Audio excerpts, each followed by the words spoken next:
बिस्मिल्लाहिर्रहमानिर्रहीम। नाज़रीन, एक नई वीडियो के साथ हाज़िर खिदमत और उम्मीद करता हूँ आप मेरी इस वीडियो को भी उसी तरह पसंद करेंगे, सराहेंगे, शेयर करेंगे जिस तरह पिछली वीडियोस को आप लोगों ने पसंद किया, और कमेंट्स बॉक्स में जाके ज़रूर कमेंट्स करेंगे। नए आने वालों के लिए खुशामदीद वेलकम, और साथ रिक्वेस्ट मेरे चैनल को सब्सक्राइब करें, बेल आइकन को टच करें और ऑल को दोबारा टच करें ताकि मेरी तमाम वीडियोज़ आप तक बआसानी पहुँच सके। और साथ रिक्वेस्ट के इस वीडियो के मुताल्लिक़ कमेंट्स बॉक्स में जाके मुझे ज़रूर कमेंट्स करें ताकि एक तो ज़ाहिर है दिलजोई होती है, बढ़ावा होता है, और दूसरा मुझे पता लगता है कि मेरी वीडियो किस हद तक पसंद की गई या उसमें क्या क्या गलतियाँ वो भी आप निशानदेही करते हैं। बहुत शुक्रिया। और साथ हमेशा की रिक्वेस्ट के तनकीद बराए इस्लाह, ताकि आप लोगों का भी कीमती टाइम बच सके और मेरा भी। नाज़रीन, जैसा कि आप लोगों को मालूम है, आजकल वो जितने जर्नैल हमारे पाकिस्तान बनने के बाद से लेके अब तक आए, कईयों ने इक़्तिदार पर कब्जा किया, कई वैसे अपनी मुद्दत रिटायरमेंट करके चले गए। उनके हवाले से आजकल मैंने प्रोग्राम शुरू किया हुआ है, और मैं बार बार कह रहा हूँ इसमें मेरा ज़ाती कोई तासर नहीं है, कोई राय नहीं है। मैंने साथ साथ किताबों के हवाले दिए, मुल्की और गैर मुल्की अखबारात का सहारा लिया, तजिया नगारों का सहारा लिया, माहरीन का सहारा लिया, और फिर जो उन्होंने बुक्स मुसन्निफ़ीन ने इस बारे में लिखी उनका सहारा लिया, और उनकी राय के मुताबिक कोशिश की कि आप तक एक सच पहुँचाया जा सके कि हमारा फ़लाँ जर्नल या कोई भी जर्नल अपनी मुद्दत मुलाजमत में कैसा रहा, पाकिस्तान के लिए मुफीद रहा या पाकिस्तान के लिए नुकसानदेह साबित हुआ। और आजकल जैसा कि आपको पता है कि मुशर्रफ साहब की ये तकरीबन 5वीं किस्त है, क्योंकि ज़ाहिर है इसमें कारगर वाक़या ऐसा पेश आया कि जिसे हम तादम मर्ग जिसे कहते हैं हम नहीं बोल सकते। तो उस पर ये 5वीं किस्त तो इंशाल्लाह ये आप वाइंड अप हो रहा है, करीब तरीन है, ये ख़त्म होएगा, ये नहीं तो अगली किस्त इंशाल्लाह आखिरी होगी। शुरू करते हैं जी। इसके मतलब वज़ीर आज़म मियां नवाज शरीफ 4 जुलाई को अमरीकी सदर बिल क्लिंटन से मुलाकात कर रहे थे, तो पाक फौज के एक बहादुर कैप्टन टाइगर हाँ जी, तो पाक फौज के एक बहादुर कैप्टन टाइगर हिल्स पर फतह और शिकस्त से बेनियाज होकर लड़ रहे थे। मुकाबला इस कदर सख्त था कि भारतीय फौज को एक नई प्लाटून कमक के तौर पर मंगवाना पड़ी, और फिर बहादुर सपूत ने इस दिलेराना अंदाज से जाम शहादत नोश किया कि मरते वक्त भी बंदूक हाथ में और उंगली ट्रैगर पर थी। ये दिलेर जवान कौन था जिसकी शजात और बहादुरी की गवाही खुद दुश्मन भी देने पर मजबूर हो गए। वज़ीर आज़म नवाज शरीफ और army chief general Pervez Musharraf 25 जून को अगले मोर्चों का दौरा करके वापस लौटे, तो अमरीकी सिपह सलार जनरल एंथनी ज़ैनी बिल क्लिंटन का 2 टोक पैगाम देने के लिए पाकिस्तान पहुंच चुका था। वज़ीर आज़म मियां नवाज शरीफ ने अमरीकी सिपह सलार जनरल एंथनी ज़ैनी को मिलने से इनकार कर दिया, क्योंकि दफ्तर खारजा का ख्याल था कि वज़ीर आज़म का किसी फ़ौजी कमांडर से 1 to 1 मिलना उनके मनसब के शायान शान नहीं। जनरल ज़ैनी GH को में परवेज़ मुशर्रफ से मिले और इन्हें बताया कि जंग इन के सरों पर मंडला रही है। वो अमरीकी सदर बिल क्लिंटन का बहुत अहम पैगाम लेकर आए थे, मगर वज़ीर आज़म मियां नवाज शरीफ से मुलाकात न होने के सबब शायद आज रात ही वापस लौट जाएं। जनरल परवेज़ मुशर्रफ ने अमरीकी फ़ौज के सरबराह जनरल ज़ैनी से वादा किया कि वज़ीर आज़म मियां नवाज शरीफ को इनसे मिलने पर कायल कर लेंगे। जनरल परवेज़ मुशर्रफ ने नवाज शरीफ से बात की तो वो जनरल ज़ैनी से मिलने पर रजामंद हो गए। जब जनरल ज़ैनी और उनके साथी इस्लामाबाद के मैरिट होटल में दाखिल हो रहे थे, तो जनरल परवेज़ मुशर्रफ ने खुद कॉल करके उन्हें बताया कि वज़ीर आज़म मियां नवाज शरीफ उनसे मुलाकात करने पर आमादा हो गए हैं। जनरल ज़ैनी ने अपनी याददाश्तों में इस मुलाकात का जिक्र करते हुए वाज़ेह किया है कि जनरल परवेज़ मुशर्रफ ने इन्हें वज़ीर आज़म मियां नवाज शरीफ से मुलाकात करने पर आमादा क्यों किया। जनरल ज़ैनी लिखते हैं कि बज़ाहिर पाकिस्तानी क़यादत को फेस सेविंग का मसला था, लाइन ऑफ कंट्रोल से वापसी और पसपाई, सियासी खुदकुशी से सियासी खुदकुशी महसूस हो रही थी। हमें इस सूरत हाल से निकलने के लिए फेस सेविंग का रास्ता मुहैया करना था। हम यानी अमेरिका सदर बिल क्लिंटन से मुलाकात की ऑफ़र कर सकते थे, जिससे सफारती सतह पर तन्हाई ख़त्म हो जाती, मगर यह तब ही मुमकिन था जब फ़ौज वापस बुलाने का फ़ैसला कर लिया जाता है। इन बातों ने परवेज़ मुशर्रफ की तवज्जो मबज़ूल की और उन्होंने वज़ीर-ए-आज़म मियां नवाज शरीफ को मेरी बात सुनने पर कायल किया। जनरल ज़ैनी से होने वाली ये अहम तरीन मुलाकात, जिसमें जनरल परवेज़ मुशर्रफ भी मौजूद थे, इसमें होने वाली गुफ्तगू ने अमरीकी सपा सालार ने यह तासर ज़रूर लिया कि अगर बाइज़्ज़त वापसी का रास्ता मुहैया किया जाए तो पाकिस्तान कारगिल से पसपाई के लिए तैयार है। यही वजह है कि जब 3 जुलाई 1999 को वज़ीर-ए-आज़म मियां नवाज शरीफ ने अमरीकी सदर बिल क्लिंटन को फ़ोन करके मुलाकात की ख्वाहिश ज़ाहिर की, तो बिल क्लिंटन ने यौम आज़ादी पर आम तातील के बावजूद मुलाकात के लिए रजामंदी ज़ाहिर कर दी। अमेरिका का हंगामी दौरा तय हुआ तो वज़ीर आला पंजाब मियां शहबाज शरीफ ने इसकी मुखालफत की और कहा कि इस मुलाकात के नतीजे में ये प्रोपेगेंडा किया जाएगा कि सिविलियन वज़ीर-ए-आज़म ने कारगिल की कामयाबी को नाकामी में बदल दिया। आखिरी कोशिश के तौर पर मियां शहबाज शरीफ ने कहा, जाना ज़रूरी है तो फिर army chief general Pervez Musharraf को भी साथ ले जाएं, ताकि ये तासर न मिले कि सिविलियन बिक गए। मियां नवाज शरीफ को उनके वालिद मियां शरीफ की हमायत हासिल थी, इसलिए उन्होंने शहबाज शरीफ की एक ना सुनी। अफवाज पाकिस्तान के सिपा सलार जनरल परवेज़ मुशर्रफ मरी के पुरफज़ा मकाम पर वीकेंड मना रहे थे। अब अंदाज़ा करेंगे सूरत हाल क्या है, बात वही आ जाती है ना। सूरत हाल कितनी टफ है, पेचीदा और बदामी का दाग वो माथे पे लग चुका है। उसके बावजूद हमारे जनरल साहब जो है ना मरी में वीकेंड गुजार रहे हैं। माशाल्लाह पाकिस्तान में चलता है जी, सब होता है। इन्हें रात 1 बजे चकलाला एयरपोर्ट पर होने वाली अहम तरीन मीटिंग के लिए बुलाया गया। बगौल सरताज अजीज़ परवेज़ मुशर्रफ खामोश रहे और किसी बात से इख्तलाफ ना किया। टाइगर हिल्स पर ख़राब सूरत हाल के रिपोर्ट पर भी कुछ ना कहा और इस बात पर इतफाक़ किया कि अगर सदर बिल क्लिंटन ज़ाती तौर पर दिलचस्पी लें तो लाइन ऑफ कंट्रोल को बहाल कर दिया जाए। वज़ीर-ए-आज़म मियां नवाज शरीफ 4 जुलाई की सुबह 2:30 पर PIA की परवाज़ PK 761 से अमेरिका के लिए रवाना हुए तो वफाकी वज़रा सरताज अज़ीज़ चौधरी निसार, सेक्रेटरी खारजा शमशाद अहमद, एडिशनल सेक्रेटरी खारजा तारक अल्ताफ़, वज़ीर-ए-आज़म के मामले खुसूसी तारक फातमी और मियां नवाज शरीफ की एहलिया बेगम कुलसूम नवाज भी उनके हमरा थे। अमरीकी मीडिया में ये चहमगहियाँ होने लगी कि पाकिस्तानी वज़ीर-ए-आज़म मियां नवाज शरीफ अमरीकी सदर से मुलाकात के लिए आ रहे हैं या फिर अमेरिका में सियासी पनाह का इरादा है। अमेरिका के नायब वज़ीर दाखिला स्टोव टालबुट, जो इन मुलाकातों का हिस्सा थे, उन्होंने अपने खुद नविश्त इंगेजिंग इंडिया में लिखा है, हमें इत्तला मिली कि मियां नवाज शरीफ के पास वक्त की कमी थी या फिर इन्हें अफवाज पाकिस्तानी हमायत हासिल ना थी कि वो वाशिंगटन आने के लिए खुसूसी तैयारा हासिल कर सकते। वो PIA की आम परवाज़ पर सवार हुए जो बिलअमूम कराची से न्यूयॉर्क आती है, मगर इस रोज़ नवाज शरीफ और उनके वफद को उतारने के लिए डलास एयरपोर्ट पर खुसूसी तौर पर क़याम किया गया। अपने मशीरों के अलावा मियां नवाज शरीफ फैमिली को भी साथ ला रहे थे, जिससे हम हैरान रह गए और ये सोचने पर मजबूर हो गए कि मियां नवाज शरीफ बहरान के हल के लिए आ रहे हैं या फिर सियासी पनाह लेने के लिए तशरीफ़ ला रहे हैं। ये मियां साहब में भी कमी थी ना।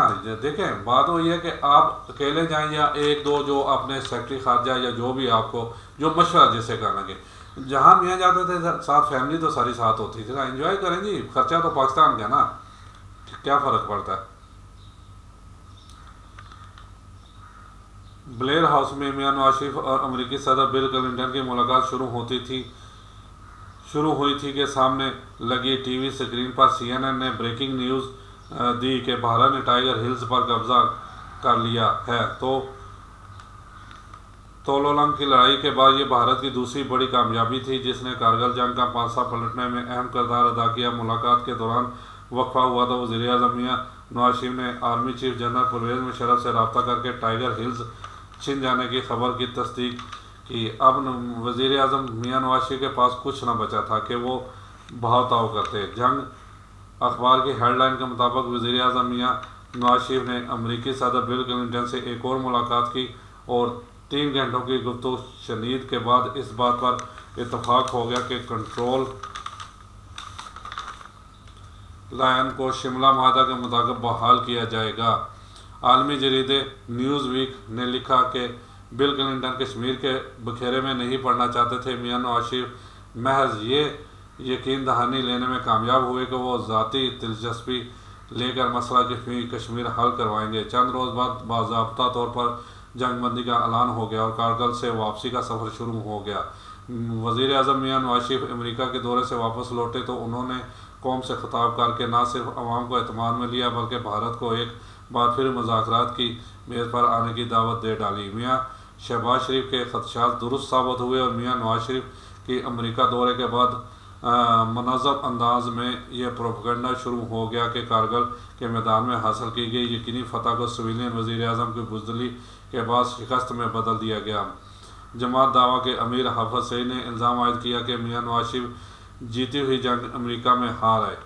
जमात इस्लामी के अमीर काजी हुसैन अहमद, फजलुर रहमान, फारूक लगारी और यहाँ तक के अल्ताफ़ हुसैन जैसे रहनुमाओं ने यह मौक़िफ़ अख्तियार किया कि नवाज शरीफ ने कौमी मफादात से इन्हिराफ किया और कश्मीर का सौदा करने वाली हुकूमत इक़्तिदार में नहीं रह सकती।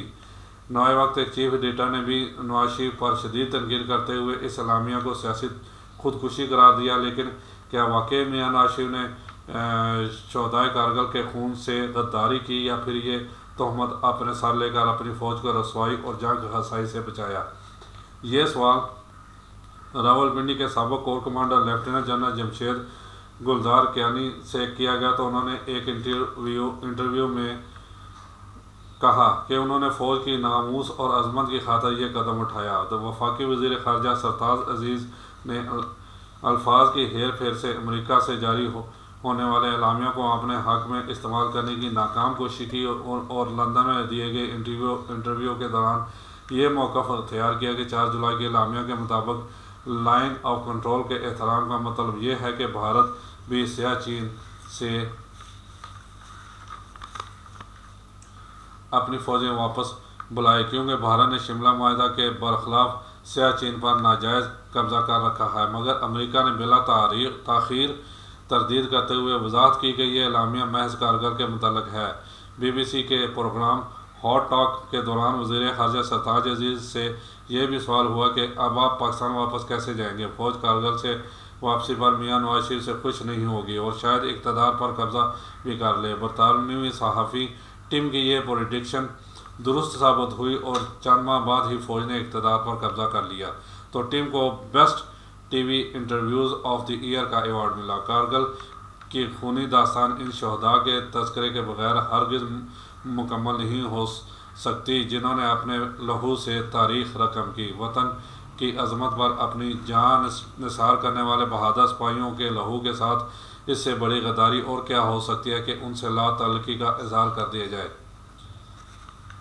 जब वज़ीर-ए-आज़म नवाज शरीफ अमेरिकी सदर बिल क्लिंटन से मुलाकात कर रहे थे तो स्वाबी से तल्लुक़ रखने वाले कर्नल शेर खान टाइगर हिल्स पर सीसा पलाई दीवार बनकर खड़ा था। बाकी फ़ौज से टाइगर हिल्स का कब्ज़ा वापस लेने के लिए कैप्टन कर्नल शेर खान महज 12 जवानों के साथ आगे बढ़ा और इस कदर शदीद हमला किया कि भारतीय फ़ौज को एक और प्लाटून को कुमक के तौर पर बुलाना पड़ा। जब बहादुरी से लड़ते हुए कर्नल शेर खान ने जामे शहादत नोश किया तो तब भी बंदूक उसके हाथ में उंगली ट्रैगर पर थी। ये दूसरे हैं जी, क्योंकि कहा जाता है इससे पहले टीपू सुल्तान वो जब शहीद हुए तो तलवार उनके हाथ में उसी तरह थी जैसे अभी उठ के हमला कर देंगे और अंग्रेज़ों बहुत देर डर के मारे वो उनके करीब ना जा सके। लेकिन इनके साथ क्या हुआ आगे पढ़ें जी, आगे सुने। भारतीय फ़ौज के 8 माउंटेन डिवीज़न की क़यादत करने वाले लेफ्टिनेंट जनरल महेंद्र पुरी, जिन्होंने कारगिल जंग पर कारगिल टर्निंग द टाइड किताब लिखी, उन्होंने भी कैप्टन कर्नल शेर खान की बहादुरी का एतराफ़ किया और भारतीय फ़ौज की ही गवाही पर कैप्टन कर्नल शेर खान को निशान हैदर देने का फ़ैसला किया गया। लेकिन ये भी एक कड़वा सच है कि हमने इन शहदा के खून की कदर नहीं की, उन्होंने नहीं की। अफसोस तो ये है कि हम अपने शहदा के जस्ते खाकी वसूल करके इन्हें सब हलाली परचम में लपेट कर पूरे एजाज़ के साथ सुपुर्द खाक ना कर सके, क्योंकि हमारा मौक़िफ़ तो ये था कि कारगिल पर पाकिस्तानी फ़ौज नहीं बल्कि कश्मीरी मुजाहिदीन लड़ रहे हैं और हमारा उनसे कोई तल्लक नहीं। नसीम ज़ारा अपनी किताब फ्रॉम कारगिल टू द कू में लिखती हैं कि जुलाई के आगाज़ में दिल्ली में तैनात पाकिस्तानी कौंसलर जलील अब्बास जलानी को भारतीय हम मनसब ने फ़ोन करके कहा कि अपने शहीद फौजियों के जस्ते खाकी वसूल कर लें। जलील अब्बास जलानी ने हस्ब मामूल इन शहदा से लातलगी का ऐलान कर दिया। इन्हीं शहदा में कैप्टन कर्नल शेर खान की मैयत भी शामिल थी। मियां नवाज शरीफ अमेरिका से वापस लौटे और सीज़ फायर के बाद पॉलिसी तब्दील हुई, तब कहीं जाकर पाकिस्तानी हुकाम ने रेड क्रॉस के ज़रिया ये लाशें वसूल की। तलागंग से तलक रखने वाले कैप्टन हसीब अहमद मलक और रावलपिंडी के कैप्टन अम्मार हुसैन जैसे कई शहदा के जस्ते खाकी आज तक नहीं मिल पाए।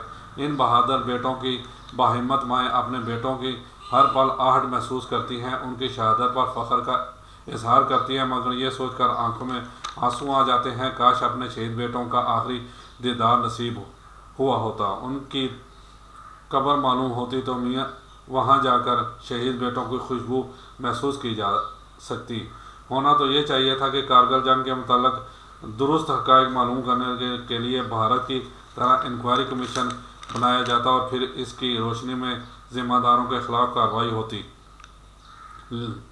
इंक्वायरी कमीशन बन भी जाता, जो क्या होता जी, अपना बांग्लादेश में जो कुछ हुआ उस पर भी तो हमूदा रहमान कमीशन बना था, क्या हुआ उसका? उन्होंने जो कुछ लिखा क्या उस पर अमल दरामद हुआ? नहीं हुआ, नहीं होता जनाब। ये सारे कवानीन से ऊपर है।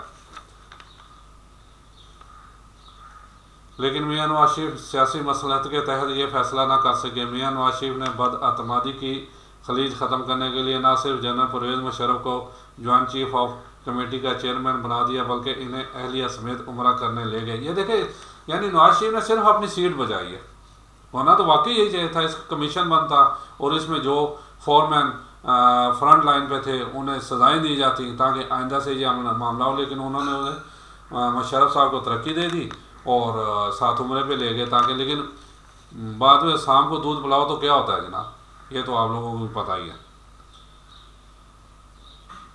ताकि दिलों की कदूरतें दूर हो सकें। सताज अजीज़ अपनी किताब बिटवीन ड्रीम्स एंड रियलिटीज़ में लिखते हैं, अगर मियां नवाज शरीफ ताख़ीर करने की बजाय कारगिल ऑपरेशन के फौरी बाद जनरल परवेज़ मुशर्रफ को आर्मी चीफ के ओहदे से हटा देते तो किसी किस्म का रद्दअमल सामने ना आता, क्योंकि कारगिल ऑपरेशन पर सर्विसेज चीफ्स ही नहीं कोर कमांडर्स को भी एतमाद में नहीं लिया गया था। जी ये है असल पॉइंट जनाब, जो वो नहीं कर सके।